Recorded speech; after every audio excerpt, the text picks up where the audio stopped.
Part 6, Avoiding Dopamine Relapse. Congratulations! You've just completed a dopamine detox. And now, I bet you feel much more relaxed and far more in control of your day. But what next? If you're not careful, you'll inevitably relapse. Old habits die hard. That's why, in this section, we'll describe a few specific things you can do to avoid reverting back to your never-ending stimulation loop. Let's get started. 1. Be aware when you start relapsing. Self-awareness is the key to making lasting change. The first step to avoid or limit relapses is to notice whenever you find yourself becoming overstimulated. When you struggle to work on an important task, stop for a moment, then recommit to your daily routine.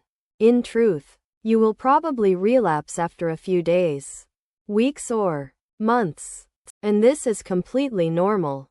I find myself going from periods when I'm hyper-focused to periods when I feel restless and so overstimulated that I struggle to complete any work. 2. Understand the battle between you and your mind when it happens to you.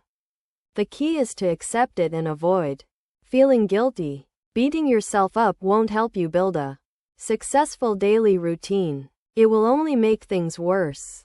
Therefore, don't dwell on it. Don't feel guilty or ashamed of yourself. Simply restart your routine and do it one day at a time. 3. Understand that the world is against you in today's world.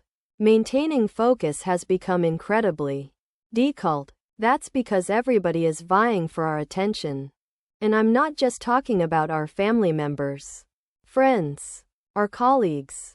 I'm also talking about marketers, YouTubers, or bloggers. Nowadays more than ever, the ability to attract people's attention is one of the biggest sources of income for many companies.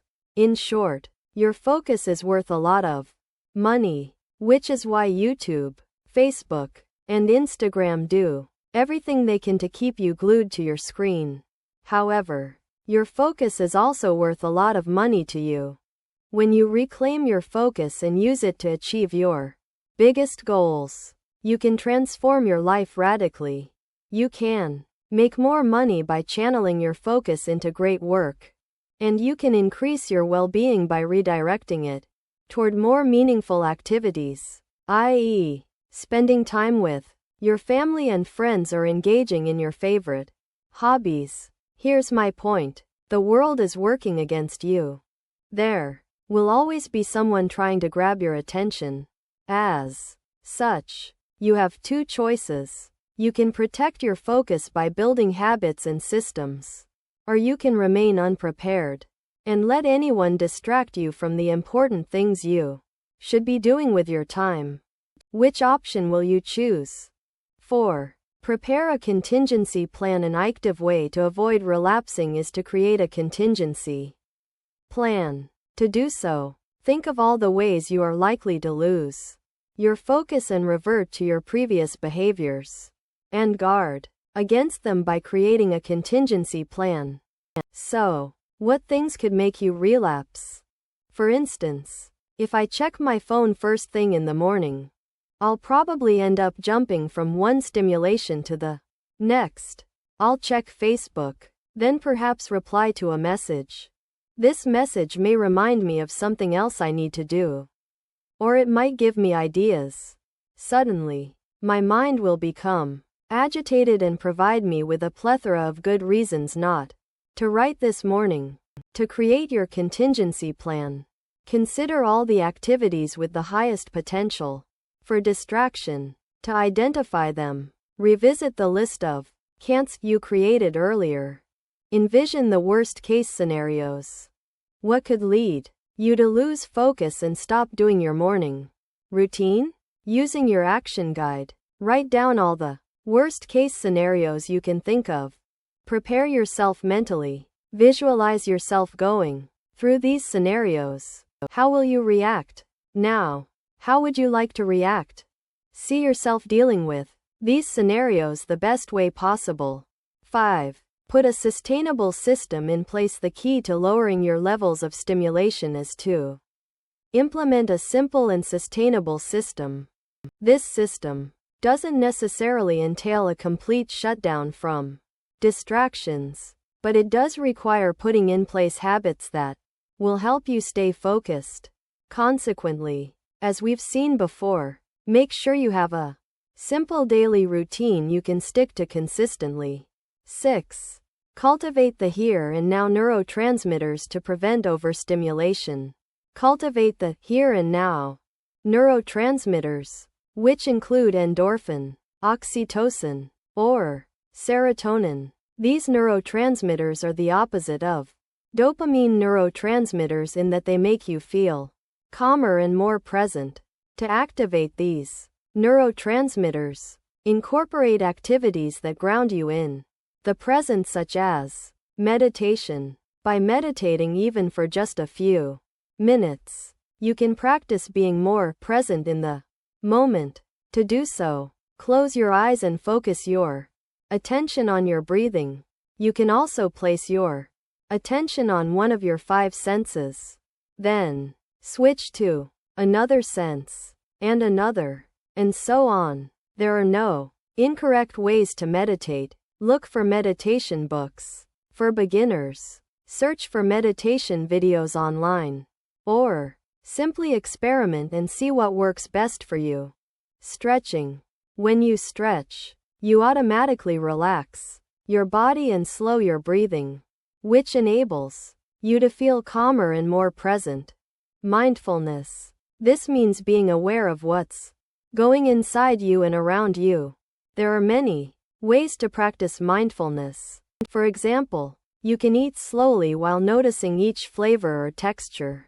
Or, you can place your attention on your body and observe all the sensations you're experiencing from head to toe.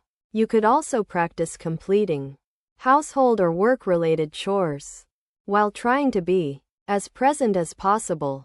Contemplative walking. How present are you when you go for a walk? Do you hear the birds singing?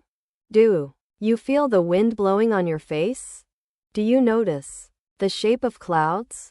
Often, people become stuck in their head thinking of their next task or worrying about problems in their life. Don't be like them. Next time you go for a walk, observe things around you as if you were seeing them for the first time. Focus on each of your senses. See things you've never seen before. Hear sounds you've never heard before. Smell aromas you've never smelled before. Experience bodily sensations you've never noticed before. Be present. Deep social interactions. Interacting with other human beings activates neurotransmitters such as oxytocin, which is sometimes called the love hormone. The more present you are, the more you'll be able to connect and experience a pleasant sense of bonding. Therefore, make sure you spend enough time around the people you care about. Boredom. Practicing doing nothing is a good way to lower your level of stimulation. Our mind constantly wants to do things. For a moment, be okay with doing nothing. Sit down and observe things. Eat in silence or walk with no specific intent or destination in mind. By incorporating some of the above activities, you'll be calmer and more present during your day.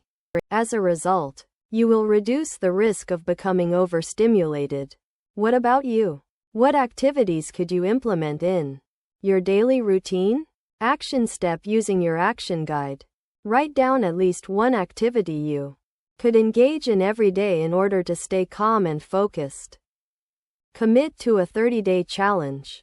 To benefit from your dopamine detox, I encourage you to implement a simple daily routine to adhere to for the next 30 days. See it as a 30-day challenge.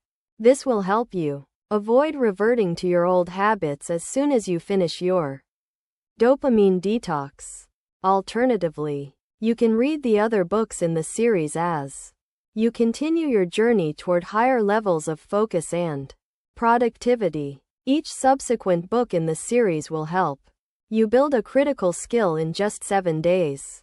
In Book 2, Immediate Action, you'll discover how to overcome procrastination. In Book 3, Powerful Focus, you'll learn how to gain clarity and develop laser-sharp focus. In Book 4, Strategic Mindset, you'll refine your critical thinking skills and develop a crystal-clear strategy that will help you skyrocket your productivity. Conclusion: you can choose to control your focus, or you can let someone else take it away from you. When you learn to avoid highly stimulating activities that destroy your ability to remain calm and focused, you'll find yourself capable of tackling your major tasks with more ease than ever before.